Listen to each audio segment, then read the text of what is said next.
243 days, 5,423 hours, 52 minutes, and 48 seconds. That's how long my mother's womb played as my first understanding of a place called home. Out of all the flowers my mother picked from her broken ribcage, only I was given a chance to bloom. Where God himself stitched every fabric of my being to cultivate the person that I was called to be. So now if you do the math adequately, you'll come to see that I was handmade and delivered well before my anticipated due date. But that right there goes to show that I was born to shake up a room with a presence that speaks well before my words even do. And yes, it's a no-brainer that my confidence is like no other. But that's because I often have to pull myself out of the gutter when the demons in my mind try to convince me otherwise.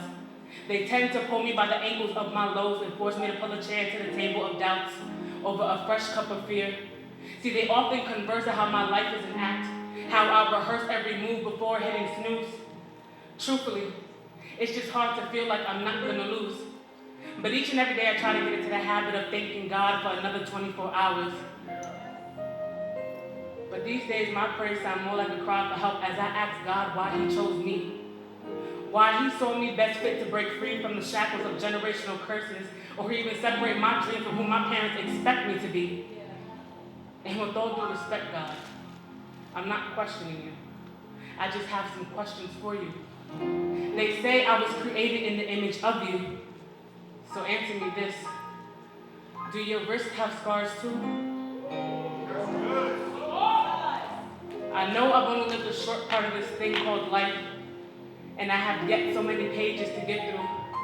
But these same scars are proof that my wounds may have been deep, but allow me being here today to show that my purpose is way deeper. And I will always be able to get over when under. Thank you.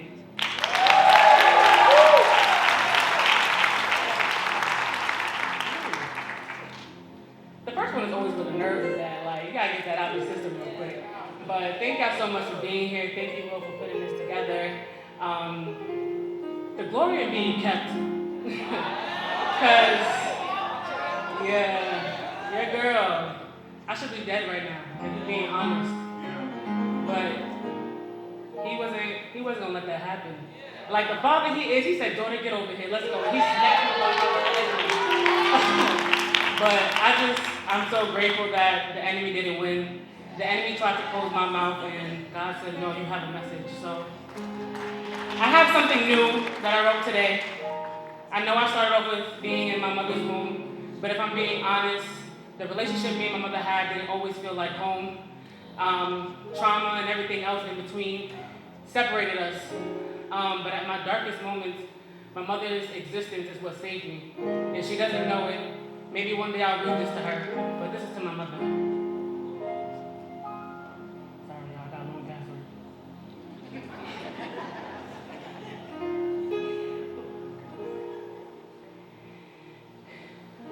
And for a moment, I was convinced I finally did it.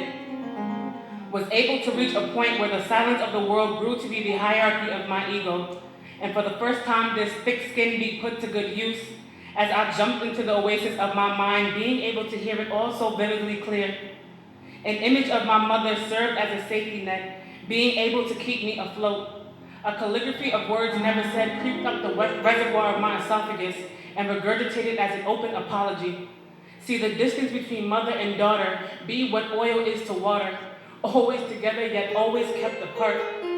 She bared life for 7 months, trying her best to nurture the cocoon of her womb, closest thing known to milk and honey. I was delivered into the hands of a woman who didn't mind bearing the extra weight in order to sustain the well-being of her offspring. Little did she know birthing me would be the first time soil would be rich enough to end the cycle of dry roots. My mother is the second of youngest of 5. I suppose that makes her somewhat of a middle child. Often neglected, my mother poured the love she wished she received into her garden.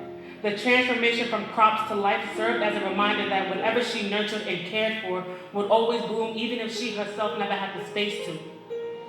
My mother and father have what some call an estranged relationship. See, she never aspired to be an actor, but since the age of 23, she knew better than to play her role, knew to be okay with never making the cut of being his main stage.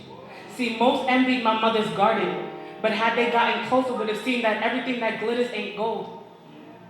Had my mother stood up for herself, her roots would have been able to withstand the particles of the verbiage that poured out the mouth of my father, that often seeped its way into her soil, then transfigured into venom. I was born to a woman who was seemingly never enough, who knew I'd be an extension of that ideology. From birth, my mother's water was shallow. Her lack of nutrients made it seemingly impossible to carry me to full term. At the age of 24, both me and my mother looked death in its face. Our cries carried the same rhythm, but sang a different melody. My mother begged God to save her precious girl, while that precious girl pleaded for God to remove her from this world. 4 years ago, my soul was submerged in grief and self-doubt. Me and death flirted like two loves who wanted to be felt but never touched. I was miles away from the woman who didn't have many words, but knew just what my garden needed. And in this moment, where I was convinced I finally did it, a photo from May 1st, 1996 resurfaced. Ruth fighting her way through her dry crops and withered vines, holding me in her hands like I was the most favorite fruit from her garden. My mother hasn't hugged me like this in years. But getting to the end of this poem gives me hope that my crops are finally rich enough for me to stretch past our roots and be the one to hold her this time.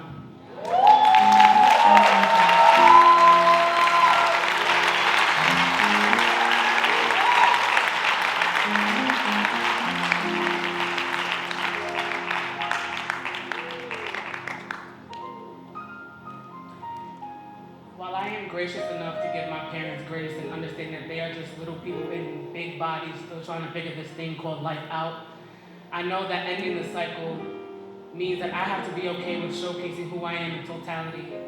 That means I can't run away from the things that I've encountered because I don't know who I am setting free by the power of my testimony. But when I was younger, I remember my parents would say, "What happens in this house stays in this house." Well, I guess I took that figure of speech quite literally, because years later I refused to let anyone see the beast in me. Because what happens with this body of mine is confidential, strictly classified information. And if anyone tries to infiltrate this mind of mine, they must be prepared for the mines that'll detonate, as I'm forced to unload each time this house of a body took another blow, causing instability to become the new foundation that keeps me grounded. See, I've never looked to anyone for saving, because choosing between a rock and a hard place would only cause me to put those who love me in harm's way. So I'd rather keep arm's length, because that's how you create distance. Instead, I've learned to plant seeds of brokenness in soil, allowing my tears to fertilize this crooked rose that grows from the concrete, with hopes that someday somebody will still pick me. Because although my light be admiring, it'll be my darkness that's most intriguing. And just how lucky would that make me? That despite all of my inequities, someone is still willing to seek the beauty within my beast. And I know y'all seen the script. Like Belle didn't fall in love with the beast. And just like him, I know what it feels like to be caged in a place that raised me, spending a lifetime trying to shatter these glass ceilings, standing 5'4" on most days, but 6'8" be the height of my anxiety. As the thought of having to one day divorce these ideologies that forced me to believe that drowning was always the better wave. Because reaching for anyone with their handout was simply too close of a handout.